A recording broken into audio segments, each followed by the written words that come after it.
আমি ভাষাৰ কাৰণে যুঁজিবলগীয়া হৈছে, ভাষা আন্দোলনত বিদেশী যাব লাগে বুলি আমি যুঁজিবলগীয়া হৈছে, 855 জন শ্বহীদ হৈছে।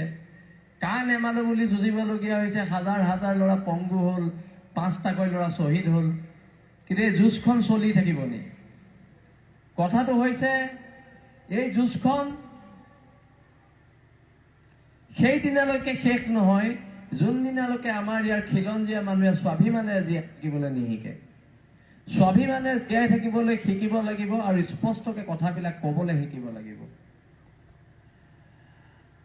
আৰু এনেকুৱা নেতৃত্বৰ হাতত কেতিয়াও আন্দোলন কৰিব নালাগে যি জনসাধাৰণক উচতাই জোল খাই 5টাকৈ ল'ৰা শ্বহীদ হোৱাৰ পিছত নাচ গানৰ নাটক কৰি কোনোবাই ৰাজনৈতিক দল খুলিলে, কোনোবা MLA হ'ল, কোনোবা মন্ত্ৰী হ'ল। এনেকুৱা ধৰণৰ আন্দোলনো হ'ব নালাগে আৰু এনেকুৱা ধৰণৰ আন্দোলনকাৰী নেতাক আপোনালোকে প্ৰশ্ৰয় দিব নালাগে।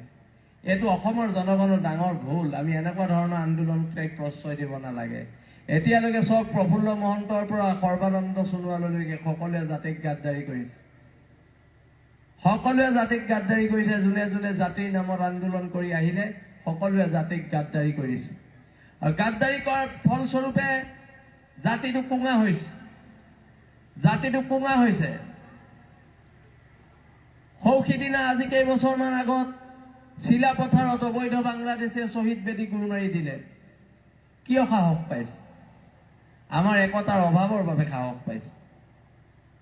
সৌসিদিনা শিৱসাগৰত মাৰোৱাৰী সম্প্ৰদায়ৰ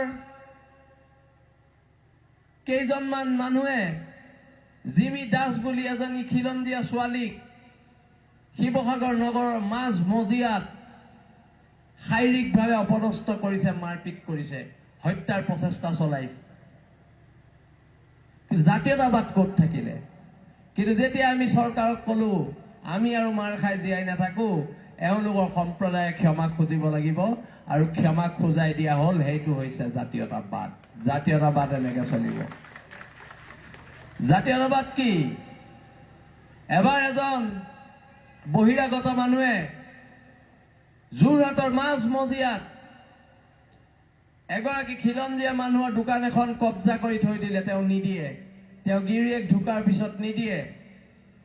তাৰ পৰা আমি বীৰ লাচিত সেনাই ক'লো যে তোমালোকে এই দোকানখন খালী কৰি দিব লাগিব। তেতিয়া মানুহজন ৰাতি 9টামান বজাত আমাৰ কাৰ্যালয়লৈ আহি ক'লে যে 30 লাখ টকা দিছো আপোনালোকক, আপোনালোকে দোকানখন খালী নকৰিব। আমি ক'লো 30 লাখ নহয়, 30 কোটি দিলেও নহ'ব, তোৰ দোকান কাইলে খালী হ'ব। সেইটো হৈছে জাতীয়তাবাদ। দোকানত সোমাই দোকান খালী কৰি দিয়া হ'ল। মাজতে লকডাউনৰ গইনা লৈ 3000 অসমীয়া খিলঞ্জীয়া ল'ৰা ছোৱালীক চাকৰিৰ পৰা উলিয়াই দিয়া হ'ল। তেতিয়া বাঘজানত জুই লাগিছিল। আমি বাঘজানৰ দুখৰ সমভাগী হ'বলৈ বাঘজান আহিছিলো। মোৰ লগত আমাৰ সতীৰ্থ হৰ গগৈ আহিছিলে। তাৰপিছত ৱেষ্ট বেংগলৰ পৰা এজন মানুহে খুব দামী গাড়ী এখন লৈ আহিলে। দামী গাড়ী এখন লৈ আহি আমাৰ লগত ফোনত যোগাযোগ কৰি পেলাই দুলীয়াজানত আমাক লগ কৰোঁ বুলি ক'লে। তেতিয়া যিহেতু হোটেলবিলাক বন্ধ, হোটেলবোৰ বন্ধ আছিলে লকডাউনৰ বাবে, হৰ কুমাৰ গগৈ গাড়ীখন সৰু আছিলে। তেতিয়া আমি ক'লো যে যি আলোচনা হয় আপোনাৰ গাড়ীতে হ'ব লাগিব, বেলেগততো জেগা নাই। যেতিয়া আলোচনা হ'ল তেওঁলোকে আমাক লগে লগে ক'লে আপোনালোকে সংগঠন কেনেকৈ চলায়। তেতিয়া আমি সুধিলো মানে আপুনি আমাক পইচা দিব লাগিছে।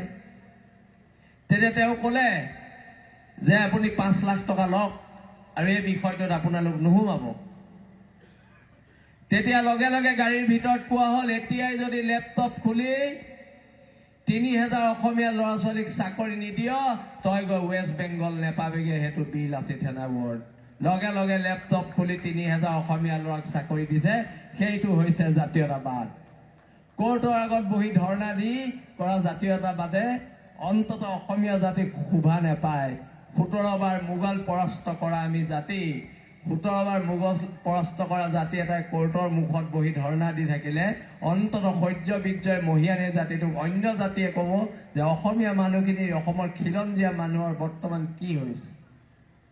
প্ৰশ্নবোৰ তাত সেইকাৰণে আমি কৈছোঁ সংগ্ৰাম ৰাজপথত।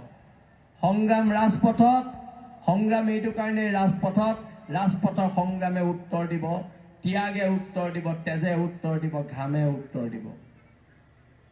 নাটকবাজিয়ে উত্তৰ নিদিয়ে। ত্যাগ, তেজ আৰু ঘামে উত্তৰ দিব। পুলিচৰ লাঠিৰ কোবে উত্তৰ দিব, পুলিচৰ গুলিয়ে উত্তৰ দিব। কিন্তু কোনো খিলঞ্জীয়া মানুহে নিজৰ অধিকাৰৰ ক্ষেত্ৰত মাত মাতিব যাওঁতে কোনো কাৰণত কোনো ধৰণৰ আপোচ কৰিব নালাগে। সেইকাৰণে আমি কওঁ যে হ'ব পাৰোঁ আমি দুখীয়া, আমি কাৰো গোলাম নহয়। আঠুকাৰী অধিকাৰ খোজা বীৰ লাচিত সেনাৰ সৈনিকৰ নিয়ম নহয়, নিয়ম নহয় আৰু নিয়ম নহয়। আজি গৰ্বৰে ক'ব পাৰোঁ,